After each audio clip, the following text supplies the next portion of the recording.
What I love about the show was as exciting and as dramatic as it is. For 7 years, Sarah Michelle Gellar was the face of teen television, the girl who single-handedly defended humanity against the forces of darkness. But after the stake was put away, Sarah Michelle Gellar didn't just walk off the set.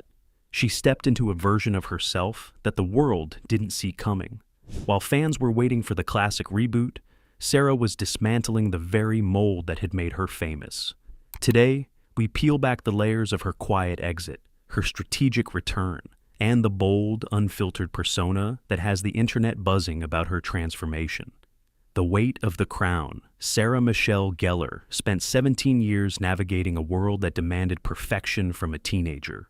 Those early days behind the scenes of a legendary supernatural series felt less like a job and more like a permanent residence in a pressure cooker. She carried the expectation of an entire generation, unaware that the leather gear and wooden stakes would eventually become a permanent shadow. Every move faced scrutiny, and every day meant 14 hours of labor in rain-soaked cemeteries. The industry treated the young lead like a commodity, often ignoring the physical and mental toll of such a grueling schedule.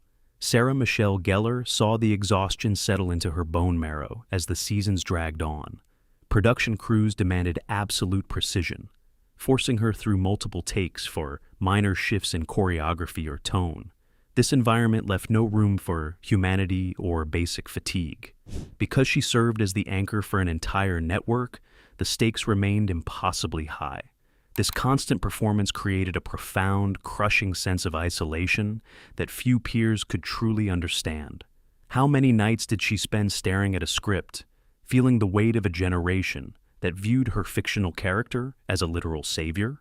Sarah Michelle Gellar watched as fame arrived like a thick, suffocating fog. Fans screamed her name on public streets, while tabloid magazines dissected every aspect of her life with a cold, analytical hunger. The role of the 90s it girl felt remarkably like a velvet-lined cage. Walking into a coffee shop became a surveillance exercise, as patrons constantly scanned her for signs of the supernatural slayer. That thin boundary between the person and the myth began to vanish entirely. Sarah Michelle Gellar faced unfair labels from industry executives who viewed a desire for safety as a sign of being difficult. When she requested better protocols or necessary recovery time from stunt injuries, those in power dismissed her concerns. Instead of seeing a professional protecting essential boundaries, the studio saw an asset that had grown too vocal. Managing a double life while fighting for personal autonomy on and off the screen became the primary challenge of that era. What did the silence inside her home feel like after hours of being worshipped by millions? Sarah Michelle Gellar retreated to her apartment and locked the door, slowly shedding the layers of the character. The silence felt sharp, acting as the only sanctuary where the need to be a hero faded away. Even in those rare moments of peace, the phone would ring, and the demands of the industry would return to dominate her headspace. Plotting the next career move felt mandatory, leaving no genuine off-switch for a mind that had been running at full capacity for years. Sarah Michelle Gellar had created a legacy that defined television, yet the crown of fame felt heavy. The irony bit deeper than the accolades. The very process of building that legacy threatened to dismantle the person beneath the persona. True power, when placed on a pedestal by an entire culture, transforms into a leaden burden. She lived in a state of perpetual performance, giving the world an icon when it actually demanded a martyr. Sarah Michelle Gellar mastered a signature, dead-eyed stare that fans eventually adopted as a shorthand for resilience. Hiding her internal fatigue behind a high-definition smile became second nature, yet the clock continued to tick.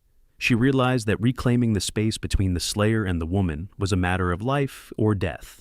Killing fictional vampires was a full-time job, but fighting for the survival of the self remained the ultimate private battle. The crown gleamed, but the price of wearing it began to outweigh the prestige of the position. The great disappearing act. The red carpet cameras stopped flashing. The interviews ended. Sarah Michelle Gellar walked away from the high-octane frenzy of Hollywood at a moment when the industry expected total surrender. Many assumed a contract dispute or a creative disagreement forced the exit. The reality remained far simpler. Sarah Michelle Gellar reached a point where the demand for a public presence stifled the actual capacity to live. The The choice involved a cold, calculated trade, fame for autonomy. Why did she walk away when every agent, producer, and manager insisted that missing even a single cycle of work would mean professional suicide? The answer lay in the small, mundane tasks of a daily routine. Sarah Michelle Gellar traded the chaotic sets for the quiet solitude of domestic life. She spent mornings walking through neighborhoods without a security detail shadowing every move. She bought groceries, she cooked meals, she engaged in the quiet, unscripted moments that the television industry had stolen for nearly a decade. This was not a temporary hiatus. This was a deliberate reclaiming of the autonomy that fame had eroded. Did she ever feel the pull of the spotlight during those long, silent afternoons at home? Of course. The itch to return never fully fades for someone conditioned by the industry. But Sarah Michelle Gellar redirected that energy. She turned toward the privacy of a marriage and the growth of a family. The public could no longer dictate the schedule of Sarah Michelle Gellar. She set the boundaries. She decided who held access to her time and her attention. This shift marked a profound evolution in how she viewed success. Fame had been a job. Family became the purpose. The industry viewed this move as an anomaly. They could not comprehend why a star at the absolute height of cultural relevance would step into the shadows. Hollywood functions on a logic of accumulation. More roles, more money, more visibility, which represents the only path to validation. By stepping off that treadmill, Sarah Michelle Gellar acted as a mirror for the entire system, exposing the hollowness of the constant chase. She did not need to keep accumulating to remain whole. What happens to an icon when the world stops looking for it? And how does that silence shape the eventual return? For Sarah Michelle Gellar, the answer wasn't a media theory. It was a phone call. In 2014, she was filming the CBS sitcom The Crazy Ones with Robin Williams when she had her second child. A year later, Williams died by suicide. Gellar has said that loss reshaped her in a single moment. It was this moment of, holy crap, things change in a moment, she told People. For the first time, I wanted a break, and I had never wanted a break before. She has described what followed as something closer to postpartum disorientation than a career pause. That loss was so huge, and I felt a little directionless for the first time in my life, she said on the Shut Up Evan podcast. She read it as a signal. If life could disappear that fast, she didn't want to keep missing it for a film schedule. So she stepped back, deliberately, with no fixed plan to return. What she found in that decade away wasn't industry liberation dressed up as a redemption arc. It was simpler than that. I didn't miss a show, a performance, a first step, a lost tooth, she said. There was every moment I was able to be there for. And that's not something you can do as a working actor. She has been candid that she knew the risk. Stepping away from acting means you never know if there's a career waiting when you come back. Audiences move on, and she's said plainly that this is acceptable. It's not a tragedy. It's just how the business works. When she did return, it wasn't with a chip on her shoulder. She's described being choosier now, not because she stopped needing roles, but because her sense of self stopped depending on the constant work. I've got nothing left to prove, she told People. She isn't picking projects to reclaim status. She's picking the ones that interest her, which is a different thing entirely. The culinary pivot. The kitchen in the home of Sarah Michelle Gellar tells a different story than a Hollywood soundstage. Measuring cups replace scripts. Ingredients take the place of lines. Sarah Michelle Gellar founded Food Stirs with a clear vision: to strip away the artifice of mass-produced baking and replace it with something raw and tactile. The branding featured clean lines and honest materials. It focused on the act of creation rather than the speed of consumption. This venture required a different kind of discipline than action sequences, demanding patience and precision in equal measure. Why would a global icon trade red carpets for flour-dusted countertops? Critics initially laughed at the idea. They dismissed the project as the standard celebrity vanity play. They expected a half-hearted endorsement deal. Sarah Michelle Gellar ignored the noise. She spent years building a supply chain. She negotiated contracts. She learned the minutiae of food safety and manufacturing. This was not a passive investment. This was hands-on labor. Watching the actress manage product packaging revealed a side of her that the public had never seen: the entrepreneur. Did this shift in focus diminish the stature of Sarah Michelle Gellar in the eyes of industry gatekeepers? the perception of the industry changed rapidly. People began to see a woman who could build a brand from the ground up without relying on the leverage of a studio. This transition signaled a departure from the actor as product model. Sarah Michelle Gellar refused to sit around waiting for a casting director to call. Instead, she became the architect of her own professional path. The culinary pivot acted as a bridge between the former teen idol and the mature business leader. It proved that her value extended far beyond the ability to memorize dialogue. The kitchen served as a laboratory for reinvention. Sarah Michelle Gellar tested recipes with her children. She shared the failures on social media, embracing the messiness of actual parenting. This candid approach dismantled the polished, untouchable image of the 90s. It humanized the star. Fans could relate to a person struggling with an oven or a complicated cake mix. This relatability turned out to be more powerful than any PR campaign could ever hope to achieve. What was the real secret behind the sudden surge in public interest toward these domestic pursuits? The answer is found in the hunger for authenticity. The audience had grown tired of the curated perfection fed to them by the entertainment machine. Sarah Michelle Gellar provided a look into the life behind the celebrity gloss. She showed that she was not a character trapped in a loop, but a person capable of growth and adaptation. By focusing on food, she anchored her brand in the most universal human experience, the act of gathering and sharing. This was a calculated, brilliant move. It allowed Sarah Michelle Gellar to control the narrative entirely. She no longer had to answer questions about the Hellmouth or the legacy of her teenage years. She held the floor to talk about sustainable ingredients and the joy of teaching kids to bake. She commanded the conversation. The transition away from acting into entrepreneurship demonstrated that her influence was not dependent on a specific medium. She was an authority on her own terms. The kitchen became a sanctuary for new ideas. It gave Sarah Michelle Gellar the space to breathe and experiment without the pressure of a camera crew hovering nearby.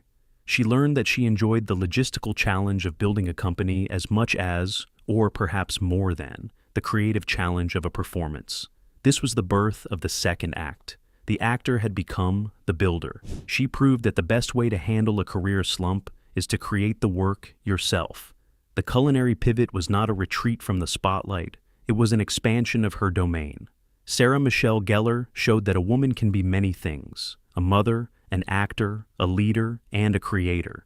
The apron didn't symbolize an end to her ambition. It symbolized a new focus. She had traded the stage for the boardroom, and in doing so, she became more relevant than ever.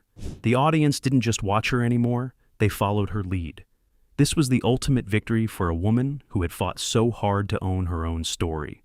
The social media rebirth Sarah Michelle Gellar didn't mean to leak anything. In November 2025, she posted a photo from a visit to her husband, Freddie Prinze Jr., on set. A single chair with a film title on it, not realizing it confirmed a project nobody had announced yet. The internet noticed within hours. She didn't delete it and went quiet. She posted a follow-up on her Instagram stories, owning the mistake outright. It wasn't a publicist's cleanup. It was her, making fun of herself, in her own words, within the same news cycle.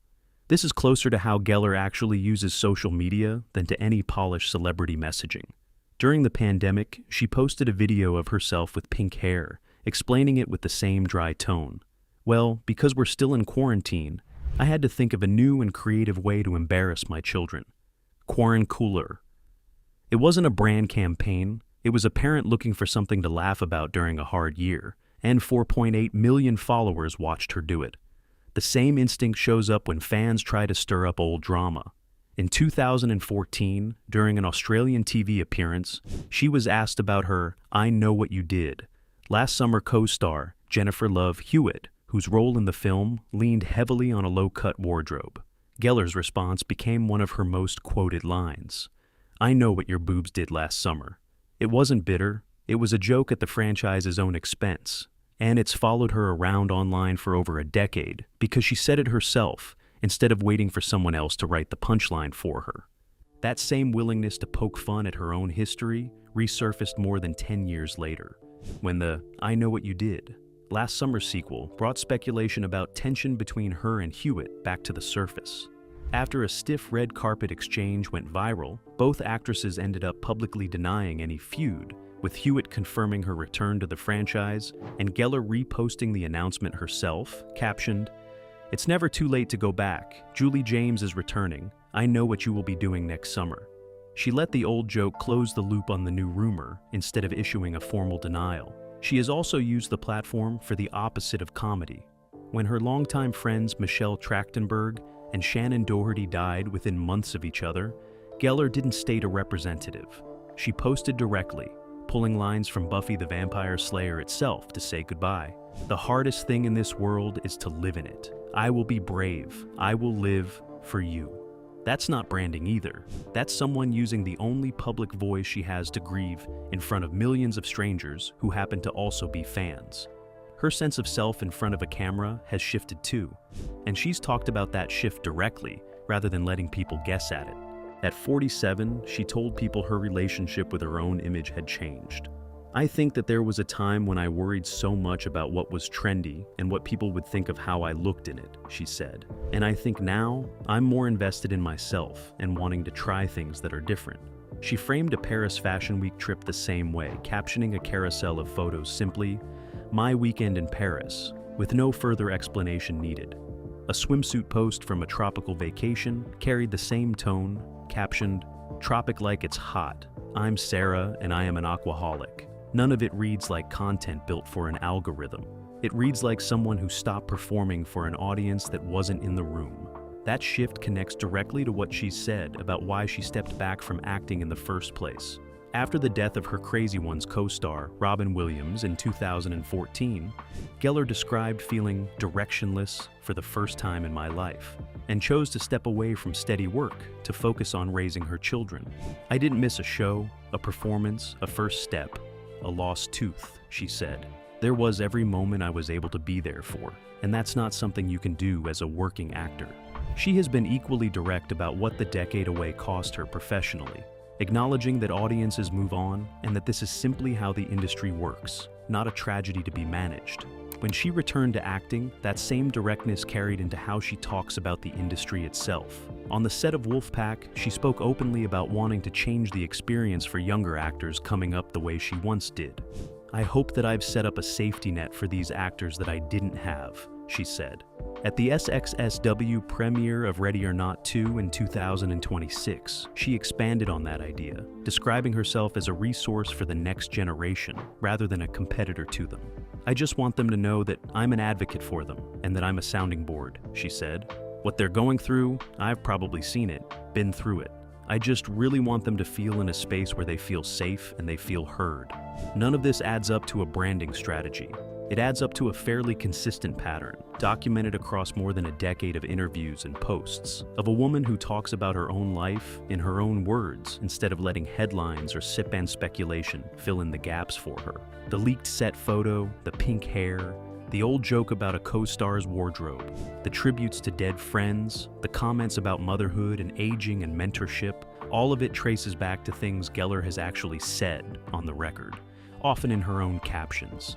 That's not a persona built by a team. That's just what happens when someone decides to stop letting other people write the story first. The creative comeback. In 2022, Sarah Michelle Gellar announced she was joining Paramount Wolfpack as an arson investigator named Kristen Ramsey, a role built around a supernatural teen drama that drew obvious comparisons to her work on Buffy the Vampire Slayer. The show wasn't a quiet pivot away from her legacy.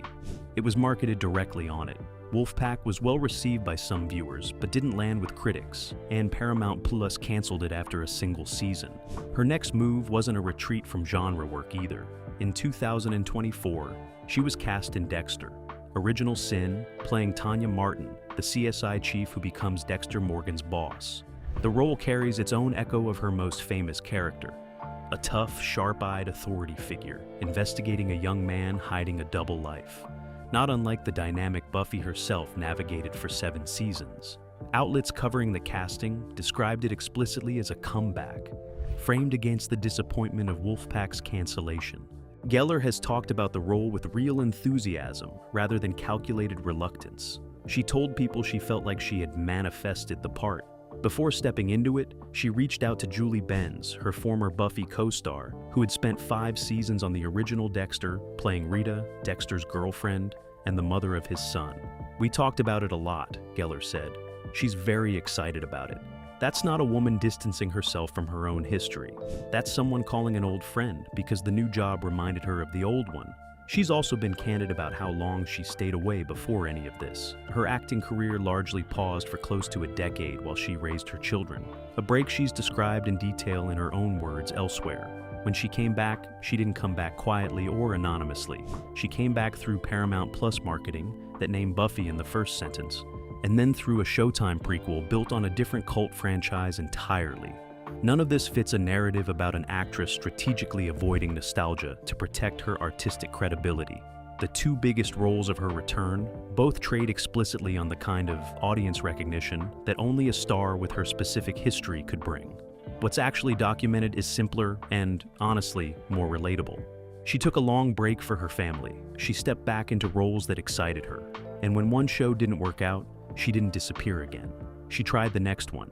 The unapologetic reality. Sarah Michelle Gellar and Freddie Prinze Jr. first met on the set of I Know What You Did last summer in 1997. They didn't start dating until 3 years later, in 2000, and married 2 years after that, in 2002, in a ceremony in Mexico. By 2026, they had been together for more than 2 decades, and Gellar has talked about that marriage with the same directness she brings to most subjects in interviews. Her best-known piece of marriage advice is also her simplest: separate bathrooms. She first offered it on Today with Jenna and Friends, where the hosts were visibly surprised that something that small could actually matter. And she's repeated it on other shows since, including once alongside comedian Tiffany Haddish, who compared the idea to the twin bed arrangement from I Love Lucy. The joke has stuck around because Gellar keeps bringing it up herself rather than letting it fade. There's a more serious idea underneath the joke, though. In an interview with Fox News Digital, she connected the bathroom comment to a broader observation about modern relationships, arguing that people now treat partnerships the way they treat broken phones, replacing rather than repairing them, and that any relationship, romantic or otherwise, takes ongoing effort that a disposable culture has started to forget. Prinze Jr. has made similar points in his own interviews, without it sounding rehearsed between them. Speaking to Variety, he described marriage as simply hard work regardless of profession, noting that he and Gellar aren't perfect, that they frustrate each other at times, but that mutual respect and a friendship that predates the relationship have carried them through. He's also been openly dismissive of most marriage advice he's received over the years, much of it from divorced friends projecting their own situations onto his, and he's compared generic advice to peanut butter: fine for some people, dangerous for others. Asked about their upcoming anniversary, he made clear they don't plan anything elaborate, preferring to keep things low-key and private. That same low-key approach carries into how they raise their 2 children, Charlotte and Rocky, now 16 and 13. Gellar has told people that consistency matters more to them than any specific parenting philosophy, describing discipline and accountability as the foundation of how they've raised their kids.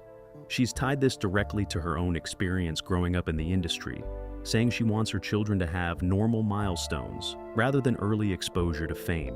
And the couple has reportedly chosen to hold off on letting their kids pursue acting professionally while they're still young.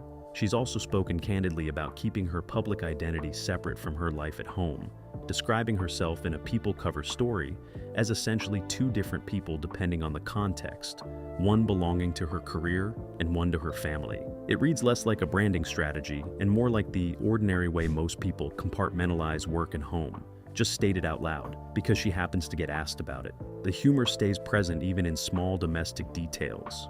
In a conversation with her Ready or Not, 2 co-star Samara Weaving for Interview magazine, she joked about her husband's discomfort with technology, calling him a Luddite who breaks anything he touches.